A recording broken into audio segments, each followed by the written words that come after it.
Hi guys, welcome to Savvy Social Show with me, host Sean. Today we're talking about the Royal Mail and CWU industrial action and what's going on.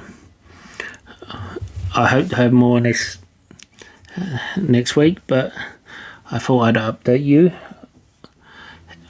It's been churning along quite a bit with new news coming out from both sides, so I'm going to give you my take, and it's just my take. Now, the CEO Simon Thompson has said he's offered 9%, but according to the CWU, that isn't a 9%, that is 3.5%, which won't be backdated to April, and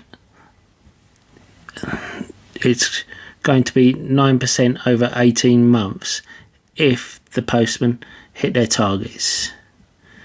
And a lot of the time these targets that they put in are unachievable, and the CWU head of the CWU, Dave Ward, has said if they had offered a straightforward 9% without any strings, they would have accepted it. Now, Royal Mail have already said there will be a removal of Sunday premium payment, and it will be declining until 2024, and that they will rely on voluntary people working Sunday. However, if you're not paying them extra for working Sunday, who would work it? The later start and finishing times that Royal Mail considering as flexible, it's not flexibility on the postman's side, so the postman can't say, look, I need to pick my kids up from school, can I have a couple of hours off and then make it up. It's a case of, if they come in and there's more work than expected, rather than calling someone in on overtime, they want to cut out overtime. What they want to do is, in the agreement, keep someone out until gone 7 o'clock. These are people who come in at 6, 7 o'clock in the morning. And then if they do that, they bank those hours so that they come in later the next day. Postmen do not want to do that. They want to know exactly what hours they're doing. If they are able to do overtime, then they can. But some people do these hours so that they can suit them around childcare issues. Also, the fact that they're not getting paid any extra for these. There's also the added thing that they're stating already, that in the summertime, when the weather is better, they will be doing less hours. At the moment, most of them are on a 38-hour contract, that they would be doing less hours during the week when it's lighter, and those hours will be banked, and they will owe those hours to Royal Mail, and they would have to do them in the winter when it's darker, colder and busier. Royal Mail have already said that they want to, and apply to the government, that they want to cut out the Saturday guaranteed delivery service for letters, and it got turned down by the government. They have also stated that Royal Mail workers currently have an enhanced sick pay. They want to strip that away completely so that they just get statutory sick pay. They want to get rid of all their allowances. They want to they already have technology in place that was agreed on their PDAs that monitor the walks, but they want more technology that will actually monitor the way that Amazon has it, that monitor the staff and tell them if they're too slow, too fast. On top of this, they are looking at their redundancy package. At the moment, Royal Mail workers get a maximum redundancy package of 2 years, and again, Royal Mail want to strip this down to the very minimum redundancy package, and they said for the first lot that accept it, they will give them an enhanced amount, but they want to bring them back down to the minimum. They are talking about, don't forget to hit the lovely like button and sexy subscribe button, and don't forget the bell notification. You'll be notified when a new video gets uploaded, and the free links in the description below. You can pick up a free share worth up to £200, and check out our Discord. And if you want a more in-depth analysis of any stock or market conditions, then why not look at our upgraded membership program and support us. Talking about making 30% of the employees in most offices EVR, which is voluntary redundancy, but if that doesn't work, then of course they'll move to compulsory redundancy.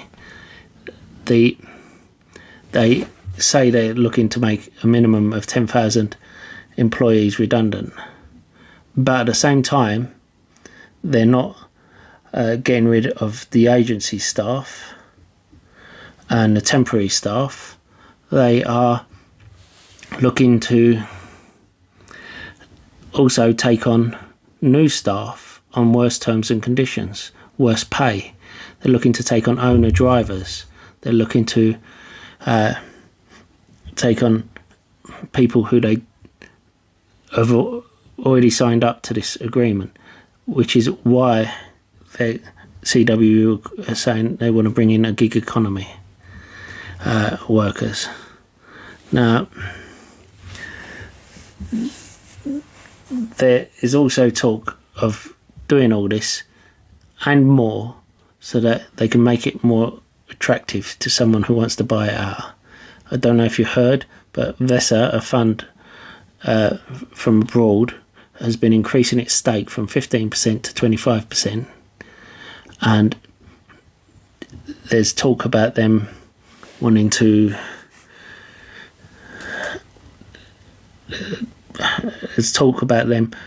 possibly taking them over. The price to assets of Royal Mail at the moment is 0.44.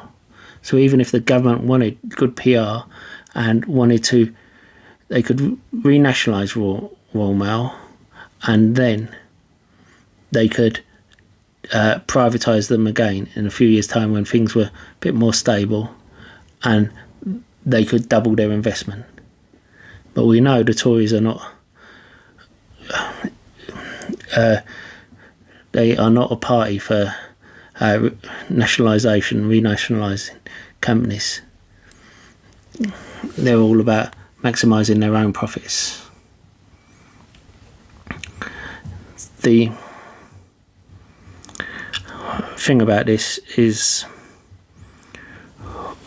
we have to look at it not just from the side of the CEO, but also the side of the postman who kept us all connected during COVID, during lockdown, when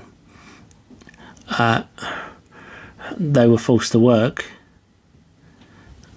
and they was not one of the workers who was getting discounts in shops like some of the other key workers. They was called key workers. Even the current King of England called them out and praised them for everything they did to keep the country running. And now the new CEO seems to think it's okay to give them minimum, bring them down to what would be minimum wage, because if the next budget that comes through is as expected, then it won't be far off minimum wage. with all these cuts. Now, all of their allowances, postmen, were fought for by giving up wage rises in the past in exchange for these allowances. And they've all been fought for. And you will, you may or may not realise that Royal Mail was making huge profits in May, and then all of a sudden they started making huge losses. It's not the postman's fault, that's the board's and the CEO's fault for not managing the company properly. Over £2 billion worth of dividends have been paid out. Now, if they are making such huge losses, they were making £1 million a day in loss, according to the CEO, before all this started, then they shouldn't be paying out dividends. The CEO should be sacked for mismanagement of the company, but he will no doubt be given a golden handshake when he does go. And during this period, even though he's announced losses, he's been given a massive amount of free shares as a bonus, despite turning it from a profit machine into a loss machine. They have also been targeting staff by going and suspending CWE reps and other members of staff just because they wanted to silence them. Well, we won't be silenced here. I hope you will hit the like button, comment in the box below, subscribe to help push out this video, and please show your support for your local postman, because despite what the CEO says, I don't believe the average person wants a Sunday posting. I think they would much rather have their local post office remain open. They would much rather have their local postman happy and paid properly,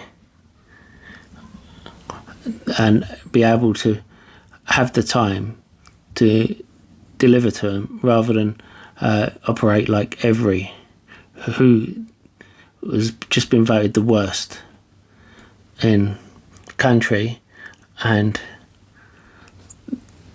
who the CEO chose to replace the postman on the strike days. Let me know your thoughts in the comments box below. I'll see you in the next video.